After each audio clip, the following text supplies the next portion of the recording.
Bonjour, j'espère que vous allez bien. Aujourd'hui, je vais vous lire le dernier extrait des Hommes de bonne volonté de Jules Romain, le tome 25, Vidal à l'ouvrage. Extrait.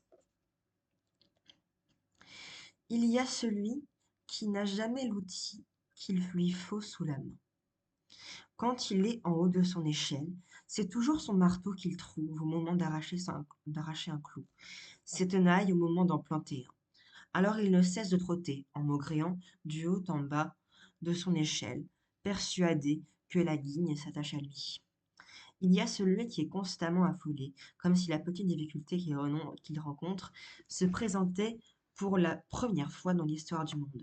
Celui qui est constamment en sueur, comme si l'immensité de la besogne le débordait. Et 10 autres qui jouent chacun, avec une conviction qui rien n'entame, leur comédie particulière. Vidal, lui, était beau à regarder. Il glissait à travers son travail, sans accrocher jamais, comme s'il eût repéré d'avance tous les chemins. Il ne semblait pas pressé. On eût dit qu'il acceptait une occasion comme une autre d'occuper ses mains pour se distraire l'esprit. Sa longue habitude de travailler sans aide lui avait donné en effet des élégances d'acrobate ou de prestidigitateur.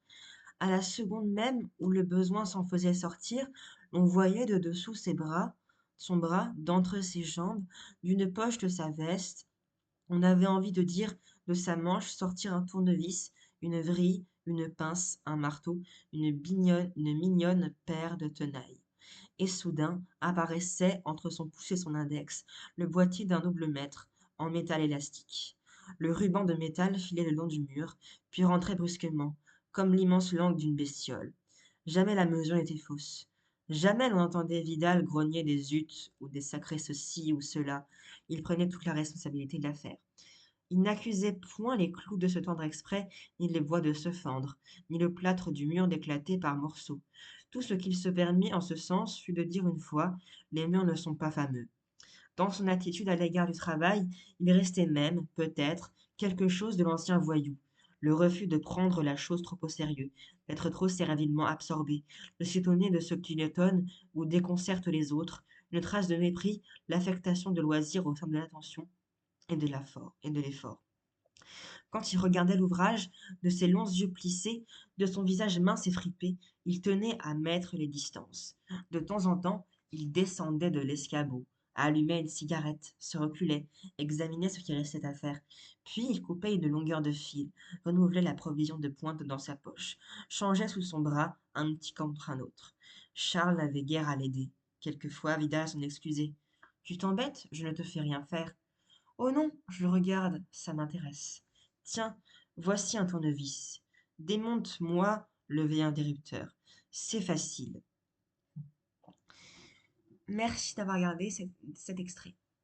Donc, c'est la fin de la séquence sur Jules Romain et de tout ce qu'on a fait sur le roman Fleuve. J'espère que ça vous aura plu et que vous aurez trouvé les éléments que vous aurez eu besoin que vous aurez trouvé les éléments dont vous aurez eu besoin.